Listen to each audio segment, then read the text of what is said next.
100% fee రాయితీతో AI నేర్చుకోవాలనుకుంటున్నారా? Attend quality third gen AI test 2025.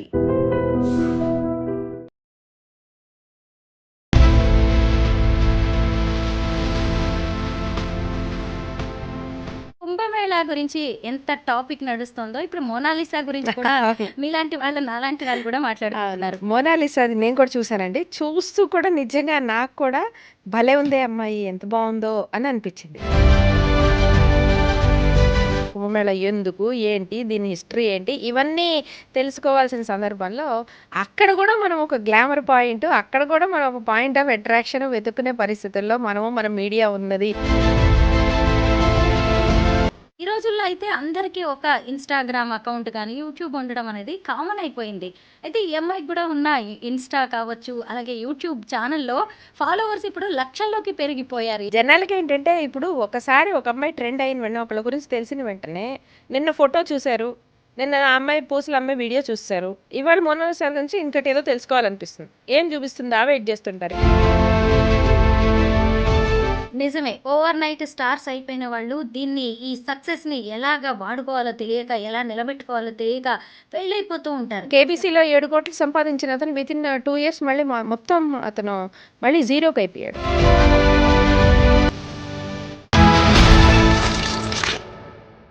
అందరికీ నమస్కారం. నేను Swaroopa Potlapalli. Welcome to I dream. ఉత్తరప్రదేశ్లోని ప్రయాగ్రాజ్లో జరుగుతున్న మహాకుంభమేళా అద్భుతంగా జరుగుతోంది. ఈ త్రివేణి సంగమంలో స్నానాలు ఆచరించడం, అక్కడ జరిగే విశిష్ట పూజలు, అలాగే అఘోరాలు, నాగసాధువుల గురించి దేశ విదేశాల్లో ఎంత చర్చ జరుగుతుందో, అక్కడ తళుక్కున మెరిసిన మోనాలిసా గురించి కూడా అలాగే ఎంతో పెద్ద చర్చ అనేది జరుగుతోంది. అసలు మనం మహాకుంభమేళాకి సంబంధించి ఒక 10 వీడియోస్ చూస్తే ఖచ్చితంగా ఒక మోనాలిసా వీడియో మనకి ట్రెండింగ్లో కనిపిస్తూ ఉంటుంది. అసలు రాత్రికి రాత్రే మోనాలిసా ఇలా ట్రెండ్ సెట్టర్గా, హాట్ టాపిక్గా ఎలా మారిపోయింది? ఆమె సెలబ్రిటీ స్టార్ స్టేటస్కి కారణమేంటి? అసలు మోనాలిసాని ఇంత ట్రెండింగ్లోకి తీసుకొచ్చిన విషయాలేంటి అనేది చెప్పడానికి ప్రస్తుతం నాతో పాటు సైకాలజిస్ట్ నళిని టీచర్ ఉన్నారు. ఆవిడతో మాట్లాడి మోనాలిసా గురించి ఎవ్వరికీ తెలియని ఎన్నో విషయాలను ఇప్పుడు మనం తెలుసుకుందాం. మేడం నమస్తే. నమస్తే అండి. మీరు చూసారు కదా అసలు మహాకుంభమేళా ఎంత అద్భుతంగా జరుగుతుంది. ఎక్కడ చూసినా గానీ మహాకుంభమేళా గురించే ఎక్కువగా మాట్లాడుకుంటున్నారు. అయితే కుంభమేళా గురించి ఎంత టాపిక్ నడుస్తుందో ఇప్పుడు మోనాలిసా గురించి కూడా మీలాంటి వాళ్ళు నాలాంటి వాళ్ళు కూడా మాట్లాడుకుంటున్నారు. అసలు మోనాలిసాని ఇంత స్టార్ని చేసిన విషయాలు ఏంటి, దాని వెనక ఉన్న కారణాలు ఏంటంటారు? మోనాలిసాది నేను కూడా చూసానండి. చూస్తూ కూడా నిజంగా నాకు కూడా భలే ఉందే అమ్మాయి, ఎంత బాగుందో అని అనిపించింది. సహజమైన అందం చక్కగా, అండ్ అలాగే ఒక నిర్మలమైన నవ్వు. ఫస్ట్ అమ్మాయిని చూసిన వెంటనే మనకు కనిపిస్తుంది ఒకటి, ఆ కళ్ళులో ఒక చక్కటి అందం. చాలా బాగున్నాయి, పెద్ద కళ్ళు వేసుకొని, అలాగే నవ్వులో కూడా చాలా నిర్మలంగా ఉంది. పలకరిస్తున్న అందరూ కూడా ఫోటో అడుగుతుంటే ఆ అమ్మాయి కొంచెం మొహమాటగా, కొంచెం పెరుగ్గానే కాదనలేక చేయటం కానీ, జనాలు ఇవి ఎంత అమ్ముతున్నారు ఏంటి అని ప్రశ్నలు అడుగుతుంటే అమ్మాయికి సమాధానం చెప్పే విధానంలో కూడా ఒక స్వచ్ఛత, అంటే ఏ మురికి, ఇంకా ఈ మైల, ఈ ప్రపంచం తాలూకు ఏ అభిజాత్యాలు అంటని ఒక సహజమైన ముత్యంలాగా అనిపించింది అమ్మాయి కూడా. సో స్వతహాగా అమ్మాయి అంత అందంగా ఉంది కాబట్టి అక్కడ అందంగా ఉందే అని అనుకోవడం ఒక లెక్క. కానీ ఏంటంటే కుంభమేళా అనే ఒక ఈ నేపథ్యంలో అలాంటి చోట ఏమవుతుందంటే గ్లామర్ అండ్ మనీ ఎక్కడైనా సరే జనాల అటెన్షన్ లాగుతుంది అనడానికి ఇది ఇంకొక నిదర్శనం. Kumbh Mela is suppose to be మొత్తం అసలు స్పిరిచువల్ థింగ్ అది కదా. అసలు కంప్లీట్గా దైవికమైన సంబంధించింది. అసలు కుంభమేళా ఎందుకు, ఏంటి, దీని హిస్టరీ ఏంటి, ఇవన్నీ తెలుసుకోవాల్సిన సందర్భంలో అక్కడ కూడా మనం ఒక గ్లామర్ పాయింట్, అక్కడ కూడా మనం ఒక పాయింట్ ఆఫ్ అట్రాక్షన్ వెతుక్కునే పరిస్థితుల్లో మన మీడియా ఉన్నది. అంటే మన ట్రెండింగ్ మీడియా, అంటే ఇక్కడ ఒక మీడియానే కాదు ట్రెండ్, ఎందుకంటే ఎక్కువ సోషల్ మీడియాలో ట్రెండ్ అయిన తర్వాత రెగ్యులర్ మీడియాలో వచ్చిన సందర్భం చూసాం మనం ఇందులో. సో ఇది ఏంటంటే మన కళ్ళు ఎంతకీ కూడాను అందాన్ని, ఆనందాన్ని వెతుకుతాయి. అంటే మౌలికంగా మనిషి అనేవాడు ఎప్పుడూ కూడాను ఎక్కడున్నా సరే ఒక అందాన్ని, ఆనందాన్ని వెతుక్కుంటూ ఉంటాడు అన్నదానికి ఇది ఒక ఎగ్జాంపుల్ అన్నమాట. అంత కుంభమేళాలో అంత నాగా సాధువులు, ఒళ్ళంతా బూడిద పూసుకున్న వాళ్ళు, వీళ్ళంతా తిరిగే చోట మనం ఓ చక్కటి అందమైన అమ్మాయి కనిపించిన వెంటనే అందరి దృష్టి వెళ్ళిపోయింది. అంటే మౌలికంగా మనందరం కూడా అందాన్ని, ఆనందాన్ని కోరుకునే వ్యక్తులమే అన్న విషయం ఇది అంటే సైకాలజిస్ట్‌గా నాకు అది అబ్జర్వ్ చేస్తుంది. ఎక్కడున్నా మనం అది చూడటానికి ఇష్టపడతాం కదా! అన్నది ఒకటి. రెండోదేంటంటే జనాలకి భావజాలం ఏముంటుందంటే అందము అనేది ఏదో ఒక పర్టిక్యులర్ కులానికో, ఒక పర్టిక్యులర్ కేటగిరీకో, ఒక పర్టిక్యులర్ ఆర్థికపరమైన స్వావలంబన ఉన్న వారిలో మంచి తెల్లటి చర్మం, లేకపోతే మంచి ఈ డ్రెస్సింగ్ వల్లనే అందం వస్తుందని మనకి ఎప్పుడైతే ఒక ఆలోచన ఉంటుందో దాన్ని బ్రేక్ చేసే విధంగా ఉంది. పూసలు అమ్ముకునే అమ్మాయిను అలా అలా చాలా ఆర్థికంగా చాలా ఇంకా దిగువలో ఉన్న ఒక కుటుంబంలో ఉన్న అమ్మాయి ఇంత అందంగా ఉంటుందా అనేది ఒక ఆశ్చర్యం మళ్ళీ. అయితే మనకి లెక్క ప్రకారం తరచి చూసుకుంటే ఇది పెద్ద ఆశ్చర్యకరమైన విషయం కాదు. రవివర్మ పెయింటింగ్స్ ఉంటాయి, మనం చూస్తాము. ఆయన చుట్టుపక్కల ఉన్న ఆడవాళ్ళనే చూసి గీసినవి చూసాం కదా మనం. మన శిల్పాలు చూసినా కూడా అందులో ఏదో పెద్ద పెద్ద పనులు చేస్తున్న ఆడవాళ్లే ఉండరు. తిలకం దిద్దుకుంటున్న ఆడవాళ్ళు, లేకపోతే నాట్యం చేసే జడ వేసుకుంటున్న ఆడవాళ్ళు, వాళ్ళనే కదా శిల్పాలుగా మలిచి మనం మంచి శిల్పకళలో చూస్తూ ఉంటాము. పెయింటింగ్స్ చూస్తూ ఉంటాము. ఎంకి పాటలు ఉంటాయి, ఎంకి నా ఎంకి అని పాడే దాంట్లో ఆయన ఎంత చక్కగా ఒక గ్రామీణ అమ్మాయిని తన దృష్టితో ఎలా పలకరిస్తారు. సో ఆ beauty lies in the eyes of the beholder అన్నట్టు అందం అనే దానికి చూసేవారి యొక్క దృష్టి ఎంత ఆధారపడినా కూడా కొన్ని మనకి జనరల్గా వీళ్ళు మాత్రమే అందంగా ఉంటారు, ఈ కులాల్లో పుట్టిన వాళ్ళే, ఇంత చర్మం ఉన్న వాళ్ళే బాగుంటారు, ఈ మాత్రం డ్రెస్సింగ్ ఉన్న వాళ్ళే బాగుంటారు అనే ఒక మిత్స్ అన్నిటినీ బ్రేక్ చేసి చక్కగా ఎక్కడైనా సరే ఒక బురదలో నుంచి ఒక కమలం పుడుతుంది కదా, అట్లాగా ఈ అమ్మాయి కూడా అలా అక్కడ ఉండే మట్టిలో మాణిక్యంలాగా అమ్మాయి నవ్వు నిజంగానే మట్టిలో మాణిక్యంలాగా మెరిసింది, కమలంలా వికసించింది. చాలా బాగుందని అనిపించింది. చక్కగా ఉంది అమ్మాయి. సహజంగా అంటే ఏ మెరుగులు దిద్దకుండా కూడా చక్కగా ఉంది. ఇంకా మెరుగులు దిద్దితే ఇంకో చాలా అందానికి నిర్వచనం ఇచ్చుకోగలిగిన మన దేశవాళీ మోనాలిసా అనుకోవచ్చు. నిజమే అవును, మన దేశవాళీ మోనాలిసా అనుకోవచ్చు. రైట్. అయితే అసలు ఆ తేనె కళ్ళు, స్వచ్ఛమైన నవ్వు, అందమైన అమాయకమైన ముఖం ఆ అమ్మాయిని ఇప్పుడు బ్రౌన్ బ్యూటీని చేసేసింది. మీరు కూడా అన్నారు ఇందాక తెల్లతోలు లాంటి వాటన్నిటిని ఆ అమ్మాయి బ్రేక్ చేసింది అని చెప్పి. అయితే ఇప్పుడు ఇంతకు ముందు ఈ రోజుల్లో అయితే అందరికీ ఒక ఇన్స్టాగ్రామ్ అకౌంట్ కానీ యూట్యూబ్ ఉండడం అనేది కామన్ అయిపోయింది. అయితే ఈ అమ్మాయికి కూడా ఉన్న ఇన్స్టా కావచ్చు, అలాగే యూట్యూబ్ ఛానల్లో ఫాలోవర్స్ ఇప్పుడు లక్షల్లోకి పెరిగిపోయారు. ఈ మహాకుంభమేళాలో అమ్మాయి ట్రెండింగ్ అవ్వడానికి ముందు జస్ట్ 100ల్లో ఉండేవాళ్ళు, ఇప్పుడు లక్షలు మిలియన్లోకి వెళ్ళిపోయారు. ఇలాగా మొనాలిసా ఒక వీడియో పెట్టింది అనుకోండి, ఆ వీడియోకి జస్ట్ గంటల్లోనే మిలియన్స్లో వ్యూస్ వస్తున్నాయి. నేను చూశాను మోనాలిసా భోస్లే అనే ఆ అమ్మాయి యూట్యూబ్ ఛానల్ చూస్తే అందులో వాళ్ళ ఇల్లు అంటే ఈ అమ్మాయి మధ్యప్రదేశ్కు చెందిన అమ్మాయి, ఇండోర్కి సంబంధించి ఉత్తరప్రదేశ్ వెళ్ళి ఇప్పుడు మహాకుంభమేళా టైం కాబట్టి చాలా మంది అక్కడ అన్ని చిన్న చిన్న వ్యాపారాలు చేసుకుంటారు.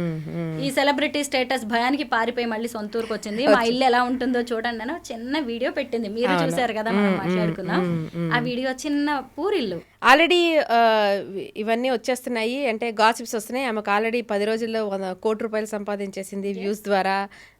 ఇవన్నీ వస్తాయి, ఎందుకంటే సినిమా ఛాన్స్ వచ్చేసింది, ఇంకా అమ్మాయిని మోడలింగ్లో తీసేసుకుంటారు. ఇవన్నీ ఇంకా అదుగో పులి అంటే ఇదిగో తోక అనే రకాలు ఇంకా వచ్చేస్తాయి. సో అయితే మీరు అన్నట్టు సోషల్ మీడియా అటెన్షన్ అనేది అది ఒక బ్లెస్సింగ్ రూపంలో ఉన్న ఒక థ్రెట్ అండి. అంటే దీవెనగా కనిపించే ఒక శాపం అది. ఎందుకంటే ఇప్పటి వరకు ఆ అమ్మాయి ఉన్న నేపథ్యం వేరే ఉంటుంది, కుటుంబ నేపథ్యం ఉంటుంది. ఆమెకు చదువు ఉందో లేదా మౌలికమైన వరకే చదువు ఉందో అసలు అది కూడా లేదో మనకంతా తెలియదు. అంటే జ్ఞానం గురించి అంటున్నా, చదువు ఉండొచ్చు, చదువు ఉండకపోవచ్చు వేరు, లోక జ్ఞానం ఎంత ఉంది, ఆ కుటుంబ నేపథ్యంలో ఎవరు దీన్నంతా హ్యాండిల్ చేయగలిగేంత లాంటి వాళ్ళు ఎవరున్నారు, ఇవన్నీ ఇప్పుడు ఫ్యాక్టర్ అవుతాయి. ఎందుకంటే ఇప్పుడు అటెన్షన్ వచ్చేసింది, లక్షల్లో కోట్లలో వ్యూస్ ఉన్నాయి, అటెన్షన్ వచ్చేసింది. ఇప్పుడు ఏమొస్తాయి వెంటనే మనకి వచ్చేది ఏంటి అంటే ఈ ట్రెండ్ అవుతుంది, కరెక్టే. యూట్యూబ్లో బాగా వ్యూస్ వస్తే 4 డబ్బులు వస్తాయి, అయిపోతుంది. ఇన్స్టాగ్రామ్లో వాటిలో వస్తాయి. మేబీ వెంటనే వస్తుందంటే బ్రాండింగ్ ఇవి వస్తాయి. ఇవి వాడుతున్నాము, ఆమెకు తీసుకొచ్చి కొంతమంది బట్టలు ఇచ్చావు, మరొకటి ఏదో ఇచ్చో, ఇదిగో నేను ఇది వాడుతున్నాను, ఇది బాగుంది, నాకు ఫలానా వాళ్ళు ఇచ్చారంటే మొనాలిసాని ఫాలో అయ్యే వాళ్ళందరూ కూడా మళ్ళీ అలాంటి ఒక బ్రాండింగ్ తాలూకు అడ్వర్టైజింగ్కి వాడుకుంటారు కొంతమంది. మీరు అన్నట్టు సినిమా ఛాన్స్ వచ్చే అవకాశం ఉంటుంది. అవి ఎన్ని వస్తాయి ఏంటి అనే దానికి దేనికి కూడా ఇంక ఇప్పుడు మళ్ళీ ఈ అటెన్షన్ అనేది మళ్ళీ కారణం కాదు. అంటే ఈ అటెన్షన్ సక్సెస్కి కారణం అవుతుందో లేదో మనం చెప్పలేం. ఇప్పుడు సక్సెస్ అనే దాన్ని అందంతోనే చూడాలా? మోనాలిసా బాగుంది, మనం అందరం కూడా అప్రిషియేట్ చేస్తున్నాం. ఇప్పుడు ఆమె యూట్యూబ్ లో వీడియోస్ చూస్తే వాళ్ళ ఇల్లు చూపించింది. అలాగే ఇప్పుడు తను పిండి కలుపుతుంది రొట్టెలు చేసుకోవడానికి, ఆ వీడియోని మిలియన్స్ లో చూస్తున్నారు. అంట్లు తోముతుంది, ఆ వీడియోని చూస్తున్నారు. అసలు జనం మైండ్ సెట్ ని మనం ఎలా చూడాలి? జనాలకి ఏంటంటే ఇప్పుడు ఒకసారి ఒక అమ్మాయి ట్రెండ్ అయిన వెంటనే ఒకళ్ళ గురించి తెలిసిన వెంటనే నిన్న ఫోటో చూశారు, నిన్న ఆ అమ్మాయి పూసలు అమ్మాయి వీడియో చూస్తారు, ఇవాళ మోనాలిసా గురించి ఇంకటి ఏదో తెలుసుకోవాలనిపిస్తుంది. ఏం చూపిస్తుందా వెయిట్ చేస్తుంటారు. ఇప్పుడు అమ్మాయి ఇల్లు చూపించింది, ఓహో ఇలాంటి ఇంట్లో ఉంటుందా, అయిపోయింది. మళ్ళీ రేపు ఇంకోటి ఏదైనా ఇంకేం తెలుస్తుందా అని వెయిట్ చేస్తారు. అప్పుడు అమ్మాయి మీరు అన్నట్టు పిండి చేస్తున్నాను, రొట్టెలు వేస్తున్నాను, మేకలు కాస్తున్నానో ఇల్లు సర్దుకుంటున్నాను. ఎన్ని రోజులు నడుస్తుంది ఇది? జనాలు సెర్చ్ చేస్తూ ఉంటారు. సో ఈ సెర్చ్ చేస్తున్న కొద్దీ, వ్యూస్ వస్తున్న కొద్దీ అవతల వాళ్ళు ఏం చేస్తారు, ఏమేమి చూపించగలమా అని వాళ్ళు ప్రయత్నిస్తుంటారు. ఇల్లు అయిపోయింది, పశువులు అయిపోయింది, చుట్టుపక్కల అయిపోయింది, ఇవన్నీ అయిపోయినాయి అనుకోండి, నెక్స్ట్ ఏంటి, వాళ్ళు కూడా ఇంకా కాంటెంట్ని అలానే కాంటెంట్ డెవలప్ అవుతుంటుంది. ఇప్పుడు చాలా మనకి యూట్యూబ్లో మనం చూసేవాళ్ళు ఉంటాం కదా, మా ఇల్లు, మా సోఫా, మా ఆయనకి లంచ్ చేశాను, ఇవాళ మా ఆయనకి పప్పు కూర వండాను, మా పిల్లలకి డ్రెస్సులు కొన్నాను, ఇగో మా అమ్మాయికి ఇవి కొన్నాను, ఇవే వాళ్ళు కాంటెంట్ అట్లా డెవలప్ చేస్తుంటారు. సో ఈ అమ్మాయి దగ్గర అంత డెవలప్ అవ్వడానికి కావాల్సినంత కాంటెంట్ ఉంటే పర్వాలేదు, మీకు ఇదే వ్యూస్ వస్తే ఇదే కంటిన్యూ అవుతుంటుంది. అమ్మాయి ఇలాంటి పూసలు చేస్తాను, ఇలాంటివి ఇక్కడి నుంచి తెచ్చుకుంటాను, ఇలాంటి కాంటెంట్ అయితే మళ్ళీ చూసే అవకాశం ఉంటుంది. కానీ అమ్మాయి ఇది కాకుండా ఇంకేదైనా రెగ్యులర్గా ఏదైనా కాంటెంట్ చూపిస్తుంది అనుకోండి, ఆబ్వియస్గా వ్యూస్ తగ్గుతాయి. ఇప్పుడు నేననే పాయింట్ ఏంటంటే, ఈ అటెన్షనే ఆ అమ్మాయి కోరుకుంటోంది, ఇదే దీనికి ఫైనల్ ఆబ్జెక్టివ్ అని అనుకోండి, ఇక్కడికి యాక్చువల్గా ఒక హ్యాపీ ఎండింగ్ స్టోరీ అయిపోతుంది. కానీ అటెన్షన్ అనేది ఒక ఇన్వెస్ట్మెంట్ అనుకోండి, ఇక్కడ నుంచి స్టోరీ మొదలవుతుంది.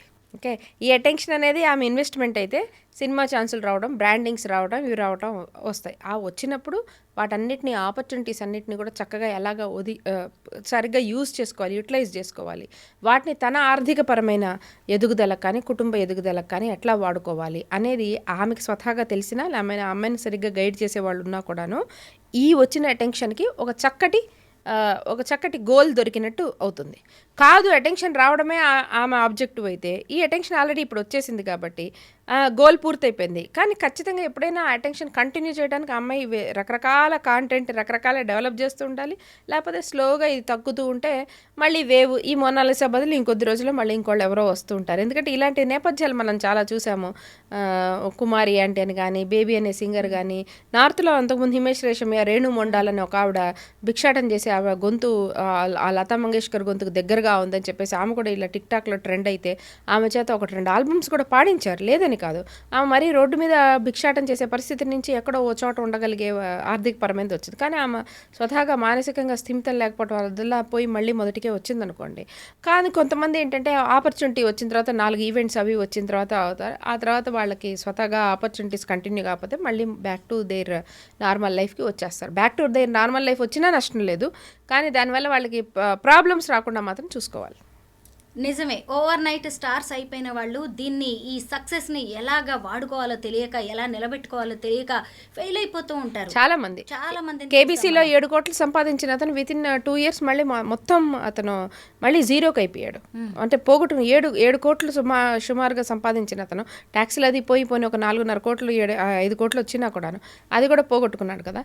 సో ఈఎంఐ దాన్ని యూటిలైజ్ చేసుకుంటుందా, లేదా ఈఎంఐ బాధ్యత తీసుకున్న వాళ్ళు సరిగ్గా యూటిలైజ్ చేసుకున్నారా అన్న దాన్ని బట్టి ఇప్పుడు ఈమెకు వచ్చిన ఈ అటెన్షన్ అనేది ఉపయోగపడుతుందా, హాని చేస్తుందా అనేది ఇంకా భవిష్యత్తు చెప్తుంది. రకరకాల ప్రలోభాలు కూడా వస్తూ ఉంటాయి. ఇలా సెలబ్రిటీ స్టేటస్ వచ్చిన వాళ్ళకి, స్టార్స్ అయిపోయిన వాళ్ళకి. ఇప్పుడు సినిమా ఛాన్స్ అంటున్నారు, 16 ఏళ్ల పిల్ల, ఏమో ఎటు వెళ్తుందో, ఎలా వాడుకుంటారో, ఎలా ఎక్స్ప్లాయిట్ చేస్తారో, మనలాంటి వాళ్ళకి ఇలాంటి భయాలు ఉన్నాయి. కానీ వాళ్ళు ఎప్పుడు ఊహించని జీవితం కదా. ఇప్పుడు మనం కూడా చాలా మందిని చూస్తున్నాం, ఇన్స్టాలో కావచ్చు, యూట్యూబ్లో ఏవో వీడియోస్ పెట్టేసి, రీల్స్ పెట్టేసి వాళ్ళని వాళ్ళు సెలబ్రిటీస్గా ఫీల్ అయిపోయి జీవితాలను నాశనం చేసుకుంటున్న వాళ్ళు చాలా మంది ఉన్నారు. ఇప్పుడు మోనాలిసా విషయంలో మీరు ఏం చెప్తారు? ఆ అమ్మాయికి ఇచ్చే సజెషన్స్ ఏంటి మీరు? ఇప్పుడు ఆ అమ్మాయి అందం ప్రాతిపదిక మీద అమ్మాయికి బ్రాండింగ్ వచ్చినా, సినిమా అవకాశాలు వచ్చినా, మరి ఇంకేదైనా యాక్టింగ్ వచ్చినా ఫస్ట్ ఆ అమ్మాయికి ఇష్టమై ఉండాలి. ఆ అటెన్షన్ ఆ అమ్మాయి ఎంజాయ్ చేయగలిగేది అయి ఉండాలి. ఇక్కడ చాలా సందర్భాల్లో అటెన్షన్ ఇనీషియల్గా బాగానే ఉంటుంది, కానీ కంటిన్యూస్గా అదే అటెన్షన్ వస్తే వాళ్ళ జీవితాన్ని ఆస్వాదించడం కోల్పోయే ఒక ప్రాబ్లం ఉంటుంది. ఆ అటెన్షన్ అందరికీ ఎప్పుడు కూడా పాజిటివ్గా తీసుకోలేరు అందరూ కూడాను. ఇప్పుడు మనం పెద్ద పెద్ద స్టార్స్ వాళ్ళ పిల్లలే ఉన్నారనుకోండి, వాళ్ళు సినిమా హీరోలు అవ్వడం చాలా ఈజీ, కానీ వాళ్ళు చేయడం ఇష్టపడక ఆ ఫీల్డ్లో కాకుండా వేరే అదర్ ప్రొఫెషన్స్ చూసుకుంటున్న వాళ్ళ ఇప్పటి స్టార్ క్రెడిట్స్లో చాలా మందిని చూడట్లా. ఎందుకంటే వాళ్ళకు ఒక పీస్ఫుల్ అండ్ కామ్ లైఫ్ కావాలి. మాకు ఈ గ్లోరీ మేము we don't want to get identified by hundreds of people అవసరం లేదు. అంటే వాళ్ళ నాన్న గొప్ప స్టార్డమ్ ఉన్నా, వాళ్ళ అమ్మ గొప్ప స్టార్డమ్ ఉన్నా, వాళ్ళు మాత్రం ఒక calm and private life lead చేయాలనుకునే వాళ్ళని మనం చాలా మందిని చూస్తాం. అలాగా మోనాలిసాకి ఇప్పుడు అటెన్షన్ వస్తుంది, అమ్మాయి ఇప్పుడు ఇష్టపడుతుంది, కానీ జీవితాంతం ఇదే ఒక అటెన్షన్ ఉండేలాంటి ఒక జీవితానో కెరీర్నో అమ్మాయి కోరుకుంటుందా? ముందు ఆ అమ్మాయికి ఆ అమ్మాయిని ఇది ఎవరైనా అడిగే వాళ్ళు కావాల్సి, నీకు ఇలాంటి లైఫ్ కావాలి, అలాంటి లైఫ్ కావాలి. ఆబ్వియస్గా ఇప్పుడు మీరు అన్నట్టు 16 ఏళ్ళు 18 ఏళ్ళ పిల్ల అన్నప్పుడు ఆబ్వియస్గా వాళ్ళ అటెన్షన్ని కోరుకుంటారు. సో అవకాశాలు వస్తే అవకాశాలు అద్దిపుచ్చుకోవడంలో ఏ తప్పు లేదు. అది అందం ప్రాతిపదిక మీద అవ్వనివ్వండి, ఈ బ్రాండింగ్ అవనివ్వండి, సినిమా అవనివ్వండి, ఏదైనా అవనివ్వండి. 4 డబ్బులు ఆ అమ్మాయి అందం మీద ఆధారపడి ఆ అమ్మాయికి చక్కటి ఆపర్చునిటీస్ వస్తే ఆ అమ్మాయి దేనికో భయపడి దీన్ని వెనక్కి తీసుకోవాల్సిన అవసరం ఏం లేదు. కాకపోతే ఎవరు హ్యాండిల్ చేస్తున్నారు, ఈ అమ్మాయిని అడ్డంగా పెట్టుకొని వాళ్ళు సంపాదించాలని కోరుకుంటున్న వాళ్ళు ఉన్నారా? అక్కడ యాక్చువల్గా డిసైడింగ్ ఫ్యాక్టర్ అవుతుంది. ఎందుకంటే ఈ అమ్మాయి మీరు అన్నారు 16 ఏళ్ళు అన్నారు, 16 ఏళ్ళ అమ్మాయికి ఒకవేళ రేపు పొద్దున ఏదైనా సినిమా ఛాన్స్ వచ్చినా ఎన్ని డబ్బులు వచ్చాయి, ఏం వచ్చాయి, ట్యాక్స్ ఎక్కడ కడుతున్నారు, ఏంటి, ఇవన్నీ ఆలోచన ఉంటుంది కదా. ఖచ్చితంగా ఇలా ఉన్నప్పుడు రాబందులు వచ్చేస్తారు. ఇప్పుడు చూడండి, మనకి ఇక్కడ ఒక లేక్ వస్తుంది అని అన్నారు అనుకోండి, ఆ లేక్ ఇంకా తవ్వడం మొదలుపెట్టరు, కాలం ఇంకా తవ్వడం మొదలుపెట్టరు, లేక్ వ్యూ అపార్ట్మెంట్స్కి ఆల్రెడీ ఇక్కడ అడ్వాన్సులు తీసేసుకోవటం అనేది మనం చూస్తూ ఉంటాం రియల్ ఎస్టేట్ లాంటి ట్రెండ్స్లో. సో అలాగా ఇప్పుడు ఈ అమ్మాయి కనిపించిన వెంటనే ఈ అవకాశాలు పేర్లతో వచ్చేవి, కానీ మనం చూస్తే మరి కుటుంబం అనేది చాలా బీద కుటుంబం అలాంటి ఒక నేపథ్యం అనేది మనం చూసాం. కాబట్టి ఖచ్చితంగా ఇప్పుడు ఈమెకి అలాంటి అవకాశాలు ఇప్పిస్తాం, ఇలాంటి అవకాశాలు ఇప్పిస్తామని చెప్పేసి వచ్చేవాళ్ళు, చుట్టూ చేరేవాళ్ళు చాలామంది ఉంటారు. అలాంటి వాళ్ళ చేత మోసపోకుండా జాగ్రత్త పడడం అనేది బేసిక్గా ఆ అమ్మాయి బాధ్యత అవుతుంది. ఆమెని ఒకవేళ తల్లిదండ్రులు కేర్ తీసుకోవటం, ఈ బాధ్యత తీసుకుంటే మాత్రం వాళ్ళ బాధ్యత అవుతుంది. ఎక్కువగా మనం ఇలాంటి కేసెస్లో చూస్తుంటాం. అందులో సినిమా ఇండస్ట్రీ లాంటివి ఏంటంటే, అదిగో అక్కడ అవకాశాలు ఇప్పిస్తాం, ఇక్కడ అవకాశాలు ఇప్పిస్తామని అమాయకులు ఊర్ల నుంచి వచ్చిన వాళ్ళ దగ్గర డబ్బులు తీసుకొని ఎలా మోసాలు చేయడం అనేది మనం రెగ్యులర్గానే చూస్తాం. సో అలాంటి వాళ్ళు వచ్చే అవకాశం ఉంటుంది. లేదని ఈమెకి డబ్బులు వచ్చేసినా కూడా ఆ డబ్బుల్ని మళ్ళీ ఎలాగా తన జీవితాన్ని మెరుగుపరచుకోవడానికి ఒక లాంగ్ టర్మ్ డెవలప్మెంట్ కోసం చూసుకోవాలి అనేది ఆమెకు తెలిసి ఉండాలి. ఇలాంటివన్నీ కూడా కొంచెం క్వశ్చన్స్ అవుతాయి. అంటే మన అబ్జర్వేషన్కి మనం అంటే కాలానికే వదిలేయచ్చు. దీన్ని చక్కగా ఉపయోగించుకున్న వాళ్ళు, సద్వినియోగపరచుకున్న వాళ్ళు ఉన్నారు. ఇప్పుడు మనం ఒక తరం హీరోయిన్స్ వాళ్ళందరినీ చూసామంటే, ఇప్పుడు పాతకాలం హీరోయిన్స్ చూసామంటే వాళ్ళెవరు కూడా ఏ బ్యాక్గ్రౌండ్ నుంచి వచ్చిన వాళ్ళు కాదు. అక్కడో ఇక్కడో ఎవరో ప్రొడ్యూసర్, ఒక డైరెక్టర్, కెమెరామెన్, అరే చూడటానికి బాగుంది, కెమెరాకి ఫేస్ బాగుంది అని అనుకొని ఇలా పిక్ చేసుకున్న వాళ్ళే. సో మనం మహానటి సావిత్రి గారు కానీ ఇలాంటి వాళ్ళు ఎవరిని చూసుకున్నా ఒక ఫోటోలోనో ఒక దీంట్లోనో అద్భుతంగా బాగున్నారు అని అనుకొని వాళ్ళకి అవకాశాలు వచ్చిన వాళ్ళే. అలాంటి స్టోరీనే ఇది. కాకపోతే వాళ్ళు ఎంత లెగసీని దీన్ని ఉపయోగపెట్టుకుంటారో, ఆపర్చునిటీస్ ఎలా వాడుకుంటారు అనేది దాని మీద ఆధారపడి ఉంటుంది. మ్యాక్సిమం వాళ్ళకి ఏ నష్టం జరగకుండా వీలైనంత ఈ అటెన్షన్ అమ్మాయి జీవితం మెరుగుపడటానికి ఉపయోగించుకుంటే బాగుంటుంది అనేది మనందరం కోరుకోవాలి. అంతే. మీరు అన్నది నిజమే. ఎందుకంటే మోనాలిసా పెద్దగా చదువుకోలేదు, పేద కుటుంబం, యాక్షన్ రాదు, ముందు వెనక సపోర్ట్ చేసే వాళ్ళు కూడా లేరు. ఇప్పుడు వచ్చిన ఈ స్టార్డమ్ చూసుకొని ఇదే మనల్ని జీవితాంతం నిలబెడుతుంది అనుకొని అసలు భూమి మీద కాళ్ళు వదిలేసి పైన ముంబై వెండి తెర మీద వెలిగిపోవాలని అత్యాశకు పోవడం కూడా మంచిది కాదు. అత్యాశకు పోవడం ఒకటి. ఉంటారు. ఇప్పుడు సోషల్ మీడియాలో కూడా మనం చూస్తాం, అన్ని రకాల వాళ్ళు ఉంటారు, కాంటెంట్ డెవలపర్స్. ఇప్పుడు ఇలానే ఒక యాక్టర్స్ కానీ మరొక ఏదైనా నేపథ్యం లేదా ఏదైనా పని, ఇప్పుడు చిన్న చిన్న స్వీట్స్ షాప్స్ ఇలా మెయింటైన్ చేస్తున్న వాళ్ళు, లేకపోతే ఈ టైలరింగ్ చేస్తున్న వాళ్ళు కూడా వాళ్ళ పనిలో ప్రైడ్ వెతుక్కుంటారు. అంటే వాళ్ళ పనిలో ఒక కాన్ఫిడెన్స్, ఒక గౌరవం. మనం చేసే పని కూడా ఏం తక్కువ పని కాదు కదా, మనం చేసే పని మనం గొప్పగా చెప్పుకుందాము అనే ఒక సద్భావనతో వాళ్ళ పనిని, వాళ్ళకు వచ్చిన ఆర్డర్స్ని కూడా వాళ్ళు చూపించుకుంటూ, టైలరింగ్కి లేడీస్ ఎంతమంది చూపిస్తారు, నాకు ఇలాంటి ఆర్డర్ వచ్చిందండి, నాకు అమెరికా నుంచి ఇలా ఆర్డర్ వచ్చింది, ఇగో ఇవన్నీ 2 రాత్రులు కష్టపడి నేను కుట్టి పంపిస్తున్నాను అని చెప్పి ఇలా చిన్న వీడియోస్ చేస్తారు. అవి చూసి మరింత బిజినెస్ వాళ్ళకు వస్తుంటుంది. కొంతమంది ఇంత కష్టపడి పొలాల్లో పండించే వాళ్ళు కానీ రైతులు కూడా వాళ్ళు ఓన్గా ఒక యూట్యూబ్ ఛానల్ పెట్టుకోండి, ఇదిగోండి ఒక పొలం, ఒక ఈ చెట్టు రావాలంటే, ఒక ముక్క రావాలంటే, ఒక ఈ పైరు రావాలంటే ఇంత కష్టం ఉంది దీని వెనకాల అని చెప్పేవాళ్ళు కానివ్వండి, అవన్నీ కూడా మనకి చాలా ఏంటంటే మనకు కూడా ఒక వారి వారి కష్టం మీద, వారి పని మీద మనకు కూడా గౌరవం వస్తూ ఉంటుంది. సో అలా మెయింటైన్ చేయడంలో తప్పేం లేదు. కాకపోతే వ్యూవర్షిప్ మెయింటైన్ చేయడం కోసం కొన్ని రకాల వాళ్ళని చూస్తాం. అదే వ్యూవర్షిప్ మెయింటైన్ చేయడం కోసం ఇంకేంటంటే వాళ్ళు ఇలా చెప్తే నడవదని అనుకొని ఇంకా ఎక్కువ జనాలు ఎలాంటి కాంటెంట్ చూస్తారా అని కొంచెం క్వాలిటీ తగ్గించుకొని వాళ్ళ జీవితానికి ఒక మచ్చబడే టైప్ ఆఫ్ కాంటెంట్లోకి జారిపోతున్న వాళ్ళని చూస్తాం. అన్ని రకాల ఇట్స్ ప్యూర్లీ చాయిస్ అంతే. మనం ఎటు పెట్టుకుందాం, మనం దీన్ని ఎలా వాడుకుందాం ఈ టెన్షన్ని అనేది ప్యూర్గా కాన్షియస్గా తీసుకోవాల్సిన చాయిస్ అంతే. నిజమే, మీరు చాలా బాగా చెప్పారు. మోనాలిసా ఈ టైంని సరిగ్గా ప్లాన్ చేసుకోవాలి. ఆమెకు వచ్చే అవకాశాలను కూడా సద్వినియోగం చేసుకుంటే మంచిది. ఇదంతా జీవితాంతం ఉంటుంది అనుకోవడం కూడా కరెక్ట్ కాదు. Thank you so much Nalini teacher. Thank you.